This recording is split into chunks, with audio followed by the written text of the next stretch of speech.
I never even got to India when my mind got dynamited. I was at Wesleyan University in Connecticut in my sophomore year, and Richard Alpert was billed as giving a talk. And I go to this talk expecting the better living through modern chemistry. And it was in one of the student lounges, and it was at 7:30 in the evening, and this guy comes in with a beard and a white dress. And I knew it wasn't going the way I thought it was going to at that point.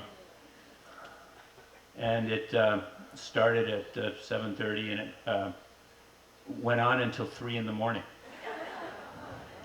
And at some point, someone had turned out the lights, and there was just Ram Dass' voice in the darkness.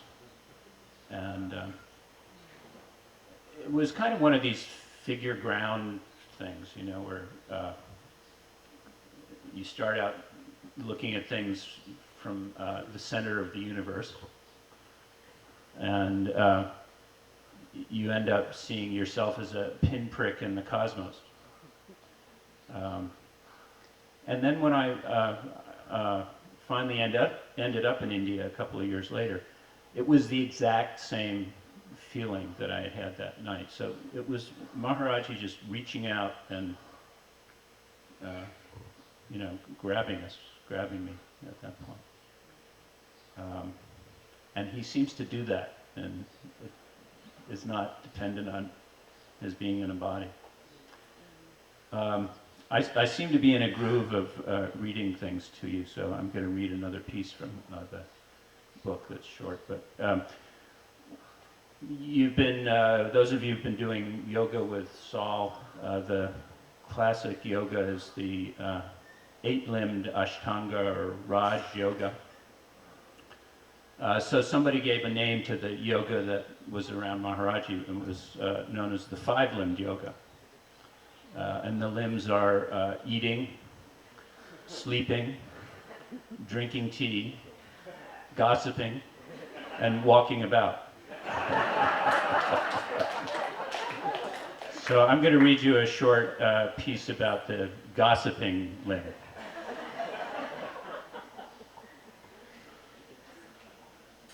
In the summer of 1971, a few of us undertook a rainy season meditation retreat with Anagarika Munindra, who was a Buddhist teacher we'd met in Bodh Gaya. And it was at the Lakshmi Ashram, where he used to go in the summers, on a hilltop in the Himalayan village of Kosani, which was kind of a day's travel north of where Maharaj-ji was at Kenchi. And, this is kind of done in Ram Dass' voice. Before we left for Kosani, I proudly told Maharaj-ji we were going to study Buddhist meditation, and he said, "As you like."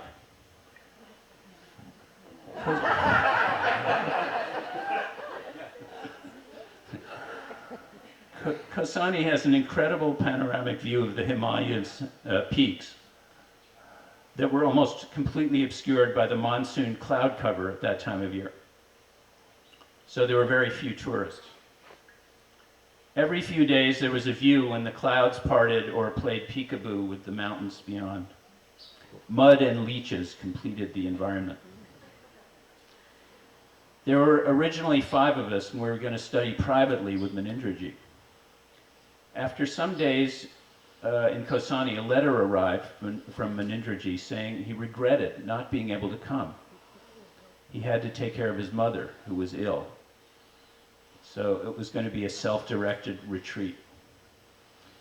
The house soon proved too small. One day we looked down the hill and saw a group of Westerners getting off the bus. Maharaj-ji kept sending more Westerners to join us, telling them to study meditation with Ram Dass. Maharaj-ji had set me up, that being Ram Dass. Now with about 20 people, we moved to the main hotel in Kosani, which was called the Gandhi Ashram because Gandhi was briefly sequestered there by the British. Besides meditation and early morning chanting, I began devising exercises so people could lighten their karmic load. This is Ram Dass again.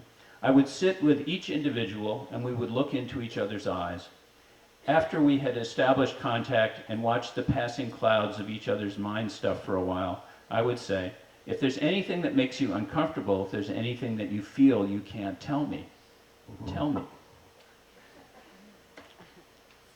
Rivers of anxiety, insecurity, suppressed rage and sexual feelings, secret tales of shame and regret, all poured out from people in deepest confidence, all to be released into love. Except, as it turned out, there was an unseen hole in the ceiling. The young woman in the room above could hear everything. Before long, everyone knew everyone else's inmost secrets. There was nowhere to hide. Everyone's secrets were cosmic gossip. It was just another form of reminder that Maharaj-ji knew everything. It was a relief to finish the meditation retreat and return to the confines of Maharaj-ji's temple. When we got back, Maharaj-ji pointed to me and said, "Here comes Buddhist meditation teacher." He laughed. I think that'll do it.